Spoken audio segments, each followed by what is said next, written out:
Hey, Tony Gash is here, just popping in. Now listen to me. I was thinking I was working with a team today, and I was telling my story, and I was talking to the team, and at the end, one of the guys he asked me, he said, "Are you happy?"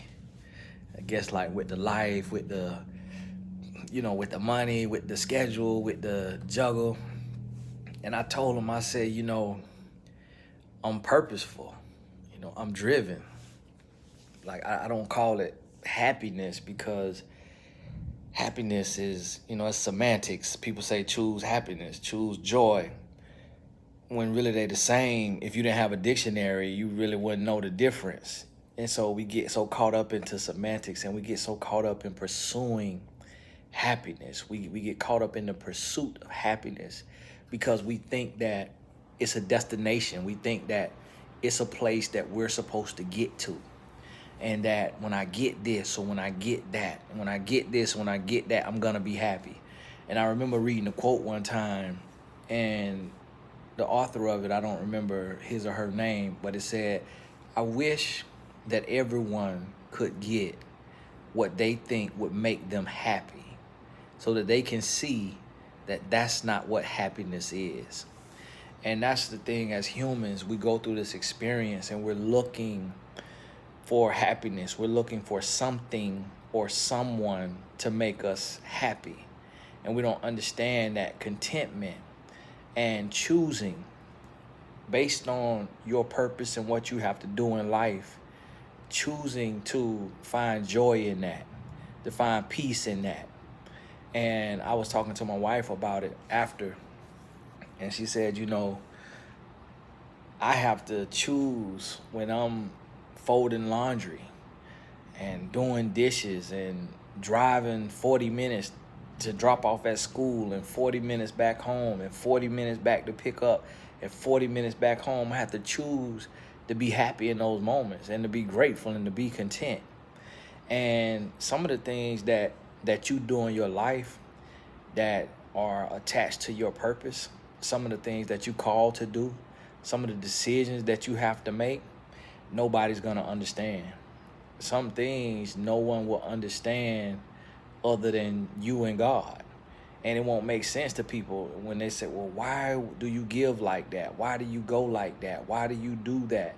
Why do you put up with that? Why are you, suffering through that, going through that, settling in that for that, is what they may call it. But you may understand the purpose and the reason for that season. And it may not make sense to anybody else. And you got to be okay with that. And you also got to understand that how someone else may define peace, or how someone else may define happiness or joy or success, it may not be your definition.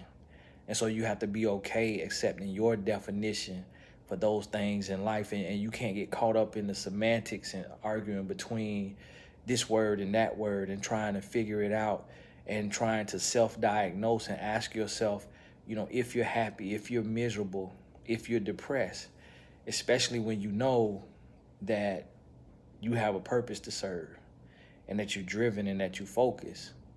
And the other thing too that I realize is that a lot of times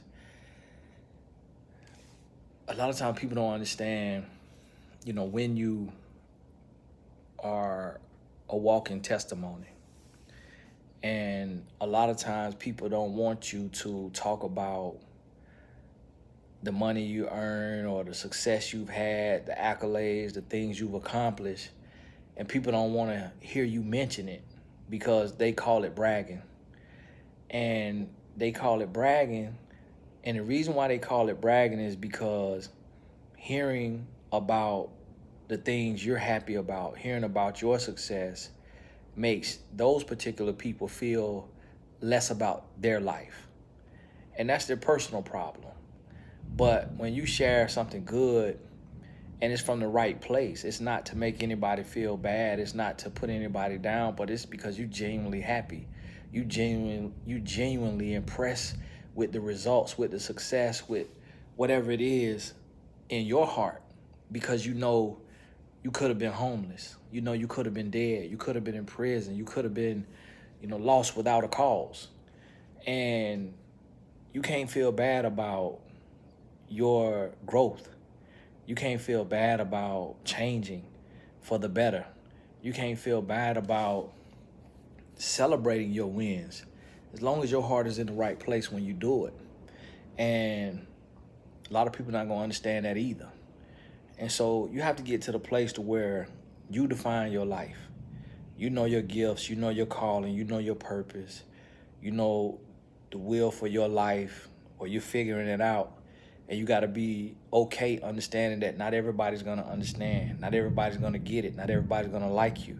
You're not going to be for everybody, but you will be for who you are intended to be for, and you got to be okay with that and understand that that won't be for every single person in the room. That won't be for every person you meet. That some people are going to judge you based on their own insecurities. And some people are going to confuse your confidence for arrogance. Some people are going to confuse your confidence for insecurity. But it's really a reflection of how they see themselves and not necessarily how they see you.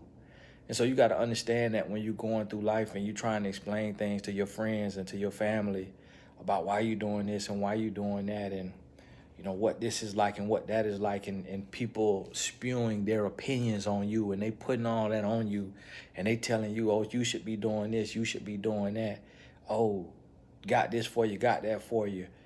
You have to be able to look yourself in the mirror and define your own happiness, define your own joy, define your own life based on the instruction that you have received, based on the will and the way for your life, and be okay with that, and be okay with those who don't understand and won't support, and appreciate those who do understand and will support, or even those who don't understand but still support and respect your process.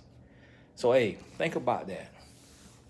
Be happy in the moment, meaning choose joy, or whichever you call it. This is not a Webster Dictionary contest, but make sure that you can find contentment and peace in whatever season you're in. That even if you're in a storm, that you could find the eye of the storm and be peaceful in that season, and knowing that it's going to work together for your good. And whoever doesn't understand it, whoever doesn't respect it, that's not your problem.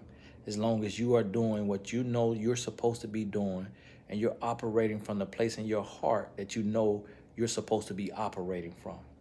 You got to do you. Hey, this is Tony Gasson. God bless you. We'll talk soon.